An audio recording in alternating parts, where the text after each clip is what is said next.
कहानी गुजरात के एक छोटे से शहर की है। कई दिनों तक शहर में एक अजीब सी दहशत और हलचल का माहौल बना हुआ था। हर रात कोई न कोई व्यक्ति अपने घर से रहस्यमय तरीके से गायब हो जाता था। इस खबर ने हर किसी को हैरान कर दिया। तभी इस घटना की जानकारी सुनकर प्रवीण नाम का एक पत्रकार इस शहर में पहुंचा।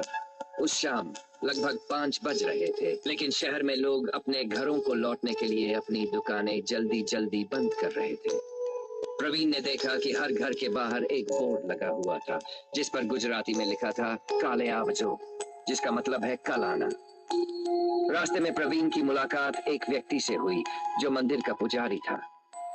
प्रवीण ने उस पुजारी को रोका और पूछा कि आखिर शहर में यह सब क्या हो रहा है।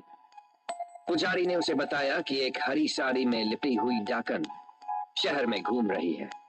हर रात वह इस शहर के घर घर जाकर दरवाजे पर दस्तक देती है और घर में मौजूद हर पुरुष को अपने मधुर आवाज में बुलाती है। कोई भी उसका बुलावा अनसुना नहीं कर पाता। जैसे ही कोई पुरुष दरवाजा खोलता है, कहा जाता है कि वह डाकन उसे अपने वश में कर लेती है और कहीं दूर ले जाकर उसकी जान ले लेती है। शहर के लोगों ने इस भयानक स्थिति से बचने के लिए अपने घरों के बाहर काले आवजो लिखना शुरू कर दिया। लोग मानने लगे कि डाकन इसे पढ़कर समझेगी कि वह आज नहीं बल्कि कल वापस आए। यह सब सुनकर प्रवीण को समझ में आ गया कि उसे कल के अखबार के लिए एक चौंकाने वाली खबर मिल गई है। प्रवीण ने अपनी बाइक ली और सुनसान रास्ते पर निकल पड़ा, लेकिन कुछ दूर जाने के बाद उसकी बाइक पंचर हो गई।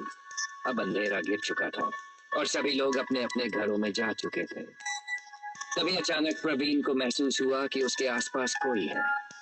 उसने जल्दी से आगे बढ़ने की कोशिश की, लेकिन तभी उसे किसी ने मधुर आवाज में उसका नाम लेकर पुकारा।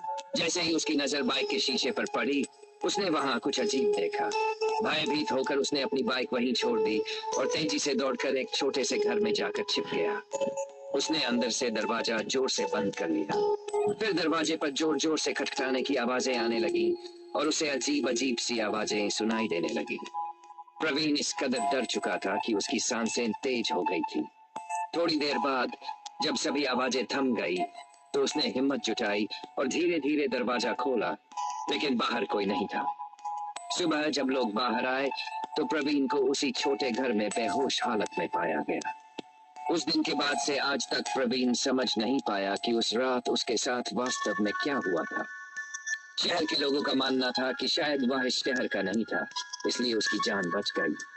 कुछ महीनों बाद उस डाकन के बारे में किसी ने कुछ नहीं सुना, लेकिन आज भी शहर के लोग अपने घरों के बाहर काले आवजों लिखना नहीं भूलते। ये कहानी पूरी तरह से काल्पनिक है और किसी भी सच्ची घटना पर आधारित नहीं है।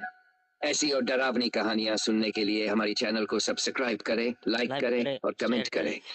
अगर आपके पास भी कोई डरावना अनुभव हो तो उसे कमेंट में जरूर बताएं।